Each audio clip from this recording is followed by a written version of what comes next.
আজকে আপনারা জানেন সারা দেশে তথা ত্রিপুরা রাজ্যে মহিলাদের উপর যেভাবে নির্মম অত্যাচার এবং নির্যাতন চলছে, সেই উপলক্ষে আগামী 8ই মার্চ আন্তর্জাতিক নারী দিবস উপলক্ষে আমরা ত্রিপুরা প্রদেশ মহিলা কংগ্রেসের তরফ থেকে মহিলাদের সশক্তিকরণের উপর এবং তাদের সম্মানার্থে আমরা একটা কর্মসূচি হাতে নিয়েছি।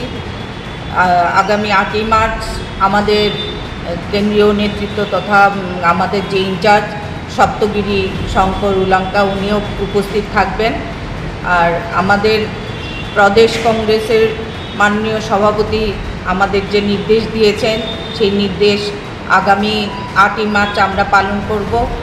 আন্তর্জাতিক নারী দিবস উপলক্ষে সমস্ত মহিলাদের আমরা আহ্বান করব। আমাদের দলীয় কংগ্রেস ভবনে আমরা সেই অনুষ্ঠানটি করতে যাচ্ছি।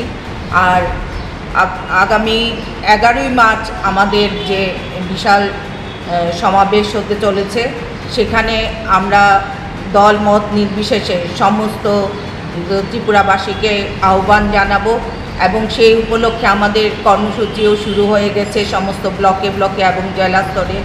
সেই উপলক্ষে আমরা আগামী 11ই মার্চ বিশাল জনসভায় উপস্থিত থাকব এবং আমাদের যে মহিলাদের যে সংরক্ষণ তথা 11 দফা দাবি আমরা গত 23শে জানুয়ারি যে কনভেনশনের মাধ্যমে আমরা উপস্থাপিত করেছি, সেই উপলক্ষে মহিলাদের সশক্তিকরণ এবং আমাদের যে 33% সংরক্ষণ সেই ব্যাপারে এবং মিড ডে মিল আশাকর্মী এবং আমাদের যে স্বসহায়ক কর্মীরা আছেন তাদের বেতন ভাতা দ্বিগুণ করার লক্ষ্যে সেই দাবি আমরা উপস্থাপিত করব। এবং 8ই মার্চ আমরা আহ্বান জানাচ্ছি ত্রিপুরার আপামর মহিলাদের আমরা আমাদের দলীয় ভবনে কংগ্রেস ভবনে আমরা কর্মসূচি নিচ্ছি। এই উপলক্ষেই আজকের মিটিং।